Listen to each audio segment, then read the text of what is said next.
après, c'est le présent, et donc c'est les dialogues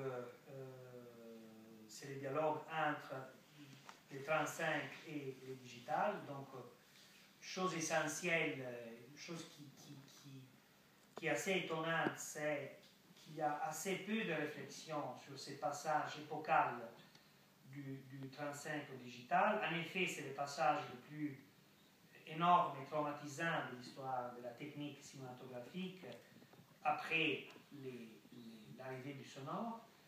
Et c'est assez étonnant qu'il y a tellement peu de réflexion sur ces passages qui arrivent sans rien dire. Et comme ce n'était qu'en nous pensons que c'est essentiel de former le public et de mettre dans les yeux du public d'aujourd'hui qu'est-ce que c'est une projection 35 et qu'est-ce que c'est une projection digitale. Et je sais qu'on va parler de ça encore plus après. Mais donc maintenant, la Cinéteca, c'est devenu, il y a 2 ans, une fondation de droit privé.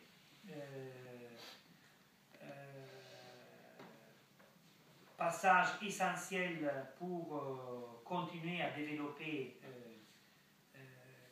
les chemins qu'on a commencé il y a beaucoup d'années.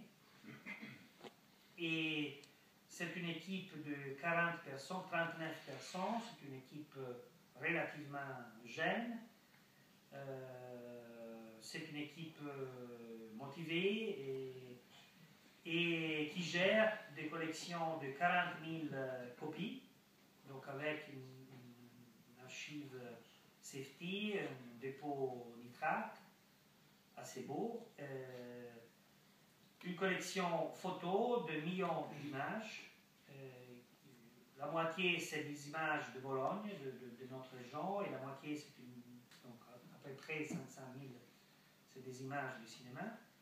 Une collection d'affiches avec 150 000 affiches, surtout des années, entre les années 50 et aujourd'hui. Et puis des collections de papier, notamment l'archive Pasolini, Laura Betti a créé et qui a déposé à la Cinéteca en 2002, un an avant sa mort. Et tout le travail qu'on a fait sur les archives Chaplin, parce qu'en 2000, on a proposé à la famille Chaplin de restaurer tous les films de Chaplin, de les restaurer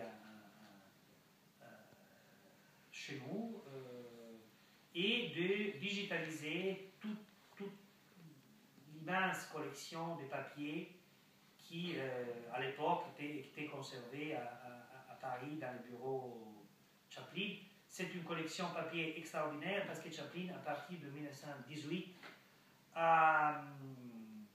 depuis qu'il est devenu producteur de soi-même, a conservé tous ses papiers artistiques, tous les papiers de production, des lettres entre lui, les artistes et les intellectuels de toutes les parties du monde. Donc c'est une collection immense qui permet de reconstruire exactement les méthodes de travail de Chaplin, de découvrir qu'il travaillait sur les temps modernes depuis une dizaine d'années, comment il a imaginé la guerre de petits pains Godrache, et puis il y a aussi une collection photo assez extraordinaire.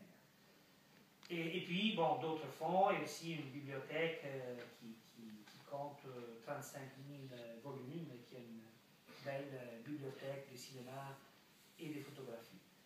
Des services ouverts, la bibliothèque est ouverte tous les jours, sauf le dimanche et